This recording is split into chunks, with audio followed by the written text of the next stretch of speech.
Welcome back to another episode of Highlights for the Scattered Abroad Network. I'm your host, Wayne Rogers, and excited to be able to highlight another great work in our brotherhood.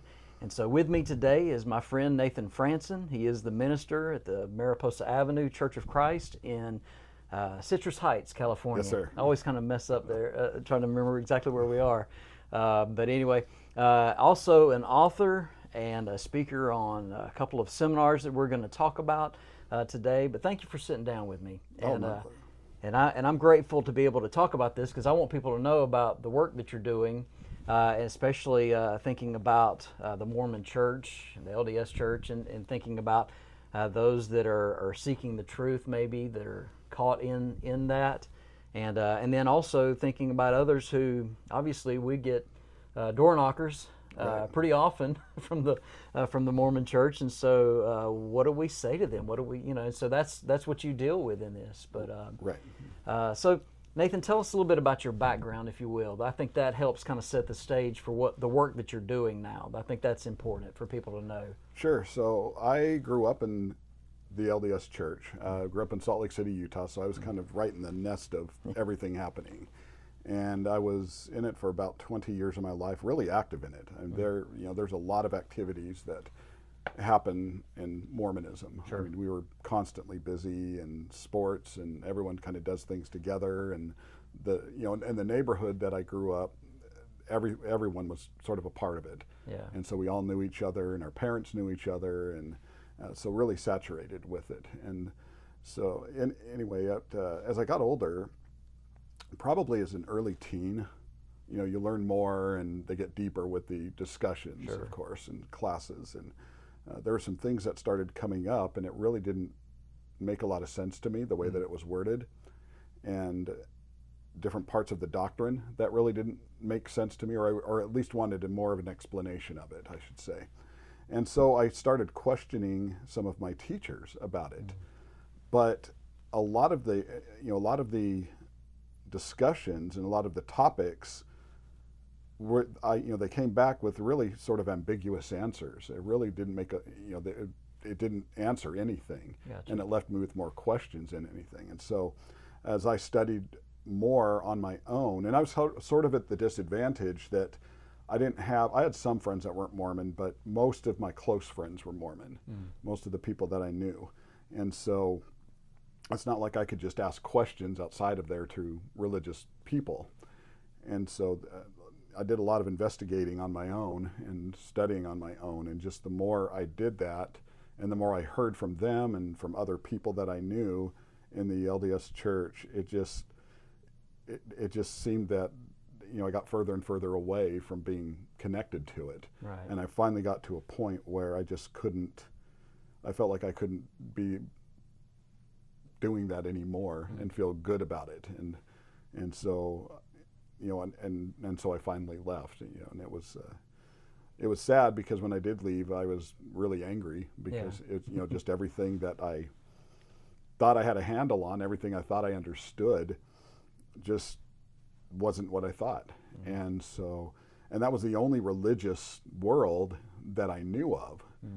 And so when something like that happens, and it's a common feeling, I know, for a lot of people that come out of any church or any denomination they might have grown up in and just been that involved with. And so anyway, so that I finally left when I was about 20 years old, maybe just before I would have gone on my Mormon mission or gotten my mission call. Gotcha. Is when I finally said I can't do this anymore.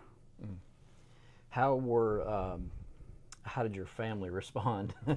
Let's start with your family first. Okay. How did your family respond? It was it was sort of mixed, and it's because my father passed away when I was about 2 years old. Maybe I never knew my father, but he's the one that actually converted my mom. Okay. And my mom grew up Lutheran, and so he converted my mom. And when he died, I think part of her felt like she could not just go a different direction. She felt like she was betraying him or something. And so the longer that we were in it, the more grounded she became in it. And so she raised us. I've got a couple of brothers, and anyway, she raised us in a single parent Mormon home for for most of our lives, it was, and so there was that mixed feeling, and because she was really proud. When I was in the church, I served as a deacon, and but eventually became the title of priest or whatever when Right. when you get in your teenage years, and so it was, so there's a lot of prestige for young people anyway, and the parents are really proud, but walking away from it, it was hard for her at first because she thought, this was it. I mean, this was the truth, and here I am just not wanting anything to do with it, and so it was tough at first, and we had some really heated discussions with it at the beginning, and over time she sort of softened up, and I guess she was, she's gotten to the point where she said, well, that at least I'm doing something or have some direction or whatever, but it was really tough for her. My brothers sort of just kind of accepted it. I know they didn't agree with it, but they accepted it, and the most of it was just my friends at the time. I lost all my friends when I left it. So, and it's a pretty much kind of cut you off kind of situation for a lot of it, and I was fortunate in that was the worst that happened to me. I know there are people that have left the Mormon church and much worse things have happened to them. They've been harassed, they've been threatened, they've had physical violence done to them, they've had their tires slashed. We were talking about that. It was, so it was. They've gone through a lot of things that were much worse than mine. Of course, when you're that young, you just think, oh, well, I guess if you guys want nothing to do with me, they're really mad at me. Right. Well, let's think about then. Of course, there's much more to the journey toward the truth. That you took certainly after that, and learning the truth, and so. I guess maybe just for a moment, kind of, you leave the Mormon church, and we've talked about this in the past, but I know there was a transition period, obviously, where you were kind of fed up with anything, but still seeking at the same time. And so talk a little bit about that, and then coming obviously to the truth. Okay. And then we'll get into what that led to ultimately. Sure. So. Yeah, when I left, there was a lot of animosity, as I mentioned. That, I just thought, if this isn't the truth, then nothing can be. And I never really didn't believe in God per se, but I just hated all forms of religion. I thought this, religion was just such, it was just such a manipulation. And of course, I came from, with coming out of Mormonism, it is a cultic religion. I mean, it fits the parameters of what a cult is. And there are a lot of things that I had realized that I didn't when I was in it still. When you're right in the middle of it, you don't realize some of the tactics that are being used and so forth. But when I left it, I was so angry, and it took a long time before I could actually start talking about it and not get worked up or passionate about it. And so it was like that for probably almost 10 years. As you mentioned, I was searching for something. I just didn't know what it was. I just wanted some sort of clarification, I guess, in my religious life. And so towards, about close to 10 years later, I guess, I met a man named Leslie, and he was a member of the Lord's Church, and such a great guy. I mean, I owe so much to him, and I never got to even tell him because I don't talk to him anymore. But his niece, I was actually dating his niece, and and we almost got married at one point. And so anyway, we got to know each other, Leslie and I never really, by that time, I'd started going to like an independent Baptist church because I just thought, okay, I need something. And this seems to fill something because at least it's religious. Right. But that was it. It was just, it was the first time I started going back to church again. I got you. And with Leslie, I knew he didn't attend that church, but he attended somewhere. And so I asked him about it, and it was, I asked him what the Church of Christ was, and I'd never heard of it. And so he explained it a little bit, and I said, that sounds really pretty interesting. And so I went back to our pastor at this Baptist church, and I asked him, what do you think about the Church of Christ? And he told me, oh, they're a cult. And it's, it's so weird because that seems to be the trigger word for so much. I mean, if you don't agree with something, it's a cult. It has to be a cult, right? Even if it doesn't fit the guidelines of it, it just. And he said, they think they're the only ones going to heaven. And I said, really? So I go back to Leslie, and I said, Leslie, it's interesting. My pastor said that where you're going is a cult. And he said, oh, what makes him say that? And I couldn't explain it. Right. I said, I don't know. I just said it was. And he said, okay. He said, well, here's the thing. He says, what you can do. He said, what if you're to just come with us one Sunday? And he said, there's no pressure, but you can come and kind of check it out and see. And we'd had some discussions, some Bible discussions in the meantime. Of course, at that point, I thought, I knew a whole lot more than what I really did. Yeah. And so he was very patient with me, which is what I needed. And so he asked if we wanted to go and see where he attended. And I said, okay, I'll do that. And so I went, and obviously the first thing when you walk in the door, you notice the lack of instruments. Or there's no band, there was no piano, there was no drums, there was anything. And I think I thought at that point, maybe they can't afford these. And so I have no idea. And so I did ask him, and the worship service, I noticed the singing. They did a lot of singing. And so I asked him about the worship service, and he explained it biblically with Ephesians 5:19, Colossians 3:16, and that made a lot of sense to me. I said, that actually, I really like that, because I thought, it's, this has, by that time, I knew everything that was wrong, and so for me to trust religion again, it was going to have to be so biblically sound, right? Because I wasn't just accepting any religion. I know I was just going into it, to try to fulfill something, but I really wanted to trust religion again, or wanted to not be as angry as I was.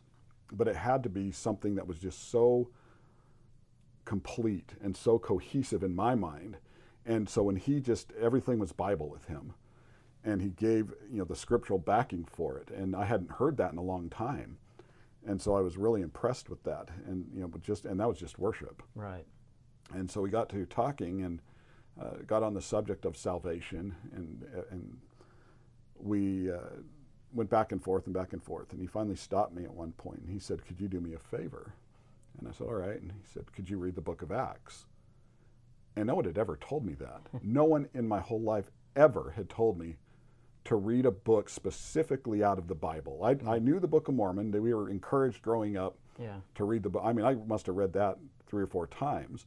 Never once with the Bible, because it wasn't as high on their priority list as what the Book of Mormon was.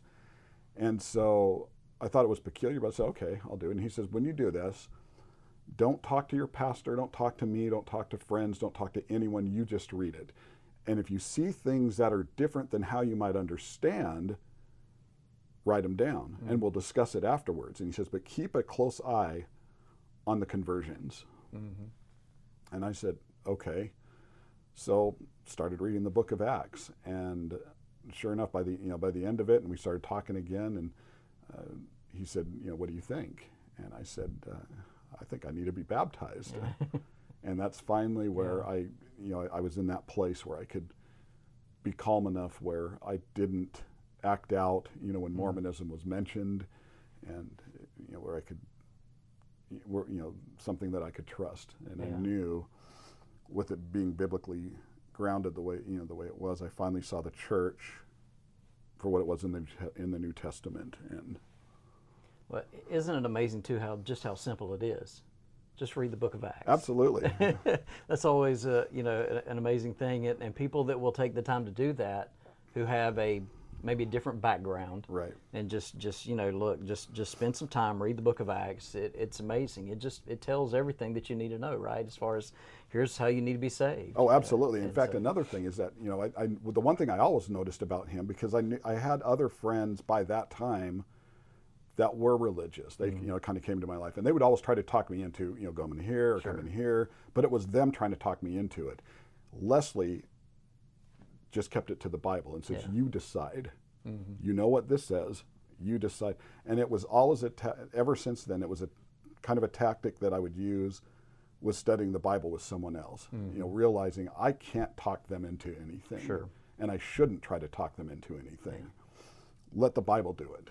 And if you can get them into it's one of, and I know it sounds really cliched and oversimplified, but it's just, let the Bible be the Bible. Right. That's what's going to convict them. So if you can get them in there and show them and that's the thing too, and we as preachers, we try to help train people obviously in holding Bible studies and do that.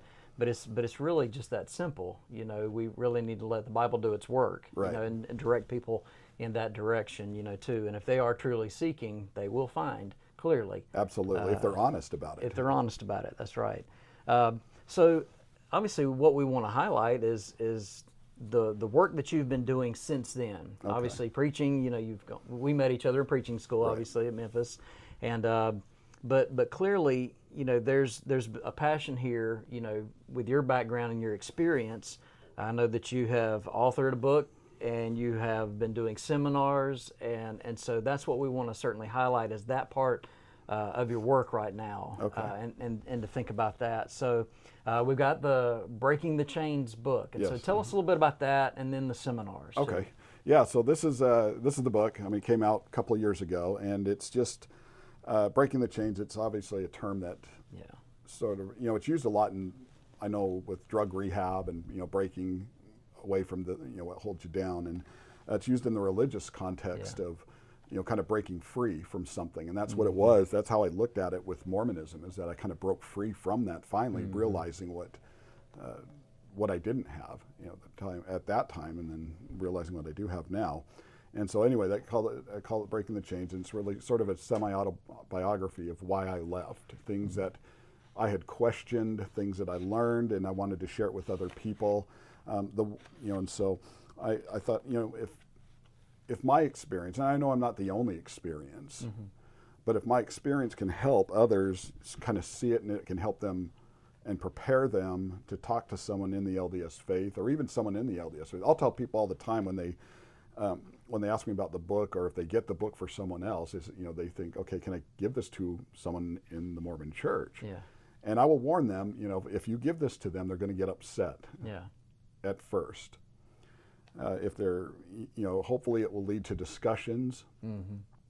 And, because I don't want to come off, and I have been accused of, just, of course they don't know my intentions, but they think I'm just some ex-angry Mormon that wants to spread a lot of down, right.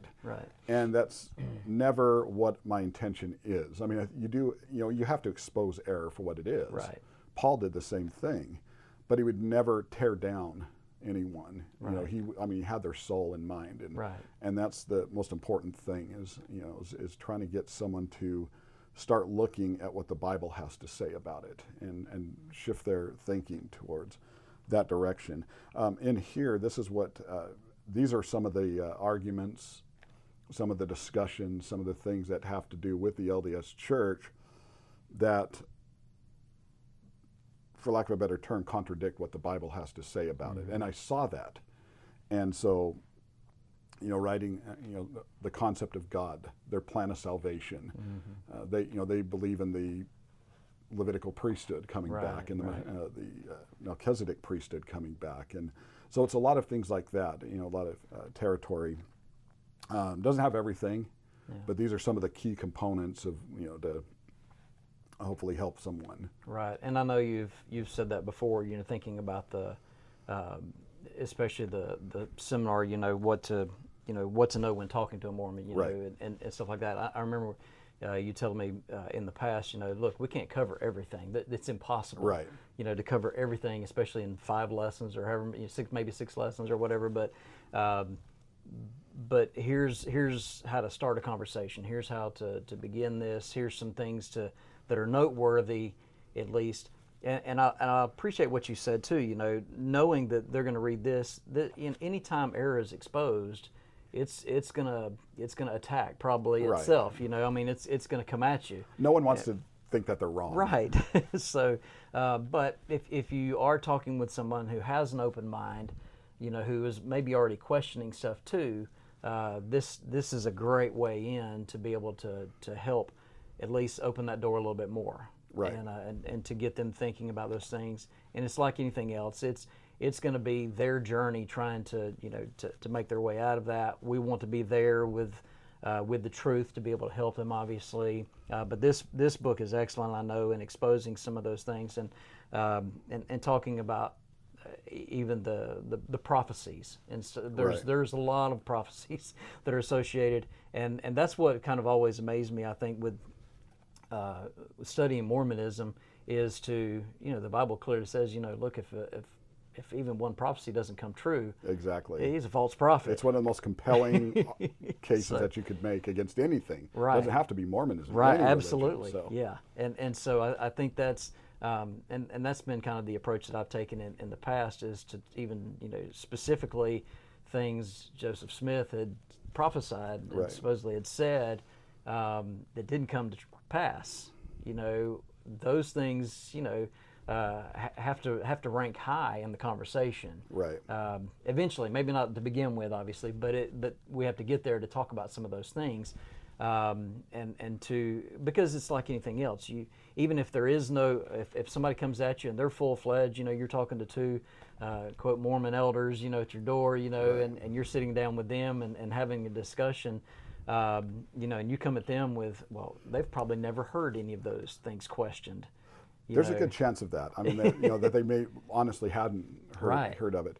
The other thing we have, you're dealing with when you talk to someone in the LDS church, and I know because I'd been in that seat and I tried to do the same thing, is compartmentalizing. They are famous for that. Sure. And in other words, you can present something that's truthful or something that that they fail with doing. And a lot of times they'll say, okay, that's interesting. I never thought about it but I'm going to put this to the side and look at all of this, though. Right. And look at the good we're doing. Sure. And so they're compartmentalizing the truth of the matter. And you can't do that with the religion. Christ never did that. Paul Right. never did that. I mean, Christianity was out there in the open. Right. And it was changing lives. And so you couldn't just hide parts of it because people wouldn't trust it, for one thing. Right. And when you have a religion, any religion, whether it's, and I know Mormonism's not the only one that does this, Right. but you've got to look at all the different factors in this and how they measure up against the Bible. Fact check it. That's the most important thing that we can do, is to fact check it against the Bible. Have that standard of authority. Because if we don't have a standard of authority, you can believe literally anything. Sure. It doesn't matter. Yeah. And it doesn't matter how you live or believe or whatever. And so, but I did a lot of that when I was in it myself. And that's how I know what to look for and how they try to do the same thing. And so I tell people, just be patient with it. Right. Because that's just sort of how, it's how we're sort of programmed in the Mormon church, is to think this way. And you see that a lot happening within that. And so it just kind of catches on. You think, well, this is just what I'll do. It's just at least look at the good that we're doing. Right. And it's not, Christianity is not a religion based on good enough. True. Yes. It can't just be good enough. That's right. That's a great point. Think about the seminars that you're doing, helping congregations, and the first one specifically deals with, how to talk to a Mormon. Right. And so kind of give us an overview of that, and then we'll talk about the follow-up to that. Okay. The seminar, What to Know When Talking to a Mormon, I've been doing it for a number of years, and just to kind of backtrack a little bit, I had to make sure that I was at a place where I could talk about it that openly. Sure. And give advice that openly without getting upset at what I had to go through. Sure. And everything, and because that's going to come across if you do.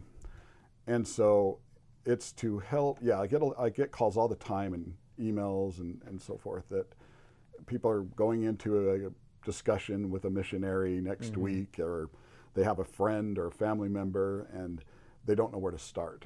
They don't know what to bring up. They don't know what they're going to bring to the table, and a lot of people get intimidated. Right. It's interesting. It's like one of those things. We'd been on the campaigns when we were at Memphis School of Preaching, and we got nervous because we didn't know. With these campaigns, you didn't know what what that person knows answering the door.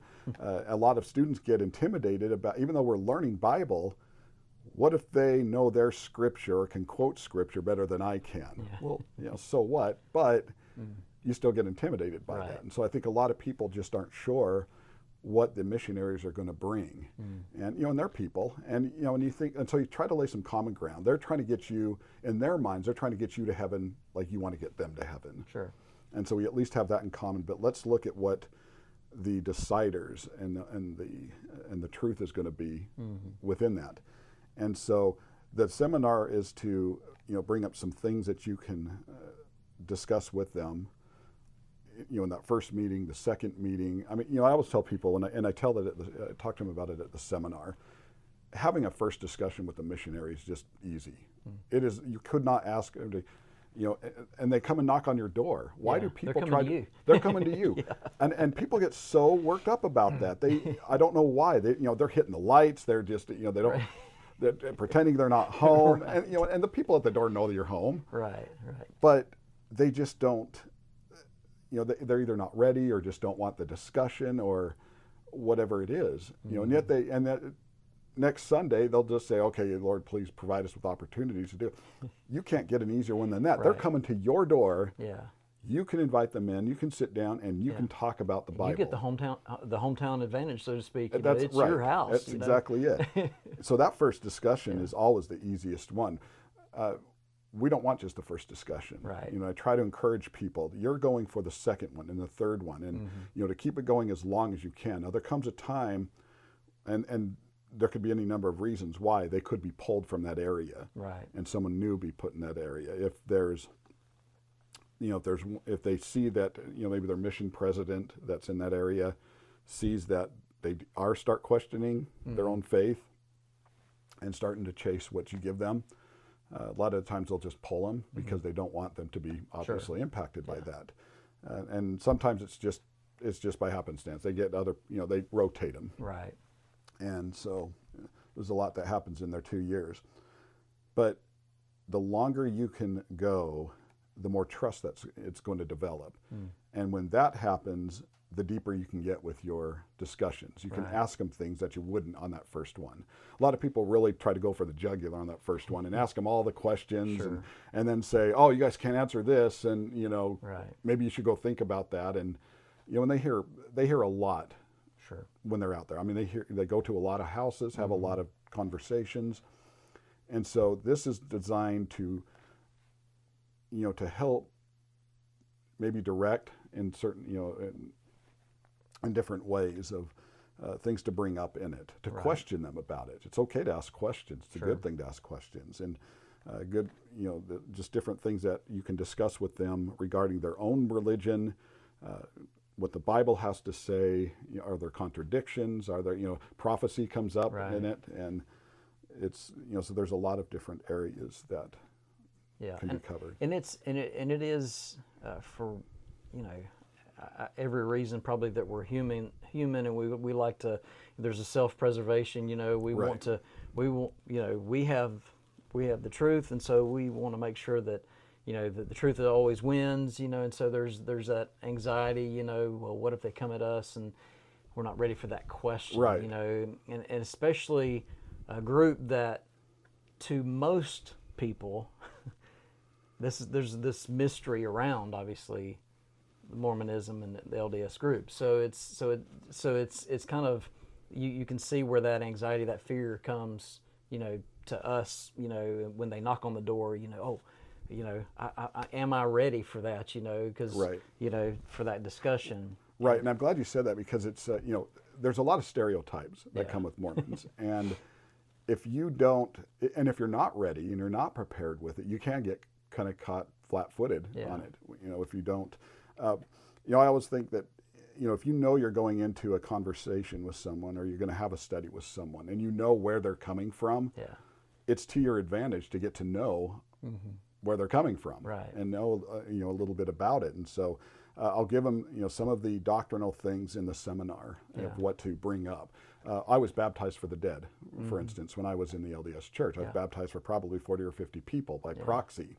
And so that always comes up because that's a big Right. one that people know about. There are certain things that people Right. always connect to Mormonism, Right. even if it doesn't happen anymore. They always love talking about polygamy, Yeah. and which is interesting because there's one of the sessions I talk about what not to bring up. Yeah. That's not going to lead it in a. That's not going to lead it in a really Right. in a good direction, or one that's going to that's going to be more counterproductive than anything else.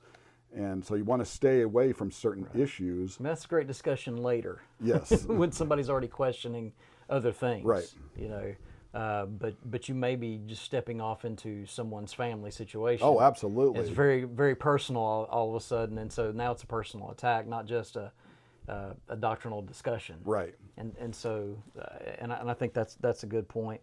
And so and in that I think you're better equipped, obviously, you know, to be able to sit down with them or have them come to sit down with you, really in your home, you know. And when you start thinking of it in those terms, they're coming to you, they're knocking on your door, they're Right. going to sit in your living room. And as Christians, we have Scripture, we have the Bible, you know, and so, but there are things that obviously can help, especially a discussion with someone from that background, and so Right. I appreciate that. The follow-up seminar, Be Transformed, I think is what you Yes. title those. Talk about that just a little bit and kind of where that goes, Okay. you know, as a good follow-up, but it probably stands alone in many ways, or it can stand alone by itself. Right. Just thinking about any of our transition from whatever we used to be in the past, you know, Right. denominationally or whatever, you know, or nothing, some of us, to going into now we have the truth, and so taking those next steps. Sure. So where that started, or kind of the roots of where that was, I was doing the seminar, I remember, in New Zealand. And at one of the breaks, there was a guy that was in the audience, and he came up to me and he said, "How do you do it?" And I said, "How do you do what?" Or he asked the question. And he said, "How do you not get angry? How do you just not, how do you just stop that?" Right. And it was a really interesting question. I came to find out that he had only been about 5 months removed from leaving the Mormon church. And I said, "You've got to get to a place where you don't let it consume you. You just can't, or else, because it's really easy to let it just eat you up from the inside out." And so, you've got to decide, I've left, but that doesn't have to define me. It doesn't Right, have to sure. define the rest of my religious life and questions. And so that was sort of the roots of why, because I get asked a lot, okay, you left Mormonism, but what about that time in between? What brought you to the Lord's church? A lot of people think I just went right to the Lord's church right out of Mormonism, and it didn't. There was about 10 years, as I mentioned, in between that. And so Be Transformed is sort of that journey in between that. And that's why it's made and tailored for beyond just Mormonism. I mean, certainly you can include it with that, but just any religion. When a person leaves a denomination or any church and they're searching, and and many people are searching. They want the truth. They need something to validate, their belief. And it's almost like with drug rehab. You have this, when you leave something or leave drugs, you've got to fill that void with something positive. Otherwise, you're going to fall right back into, or there's a danger of falling back into what you had before. And the same thing happens with religion. When you leave a religion, you need to fill that, because there's a void now in your life, in your spiritual life. And that's going to get filled with something. Right. And you don't want it to be bad. You don't want it to be the world. You don't want it to be a false religion, because false religions are as quick to jump on that as anyone. Right. And so you need something that has to do with the truth to fill that void. Right. And that's why I developed Be Transformed. And it took a little bit of time, but I've been doing it now for maybe a couple of years, probably. I mean, just because I wanted to really make sure that it was a series that could hit people on so many levels. It widens Right. the field, rather than just Mormonism, but it hits it with more, anyone in any church and from Yeah. any background. And I called it Be Transformed because you think of what conversion is, or being transformed. I mean, that word transformed, the Greek word, it's it's where we get metamorphosis. There's Right. a change that has to occur in your life. And when you look at that, it's based on Romans 12:1 and 2. Yeah. And, you can, and so sort of the tagline of it, I guess, is something like, any, people can change, but are they transformed? I can come out of something, but that Right. doesn't, or even start looking at the truth of the New Testament church, but that still doesn't mean that I'm transformed. How do I get to that point? How do I make that change in my life from having that background? And that's why I wanted to, really widen it and talk about different, really personal and emotional places that we come from, and spiritual places too, and that, and you can be literally from any religious background or even the world to make that transformation, because that's what I had to go through myself. And so it's Well, and I think that's good because you, excuse me, I think you think about several of Paul's letters, he'll spend a great deal of time talking about, okay, here's the doctrine, here's the plan of God, here's how all this has come to be. Of course, Right. he's writing by inspiration, these things. And then it'll switch to a practical, here's how you put these things into motion in Right. your life. Here's what this is going to look like daily in your life. And Romans, of course, does that. You got the first 11 chapters kind of talking about, here's what God has done for mankind, and here's who He is, and now here's what He expects of you from 12 and through 16. Right. And so, and Ephesians does that as well. So those letters remind us of that.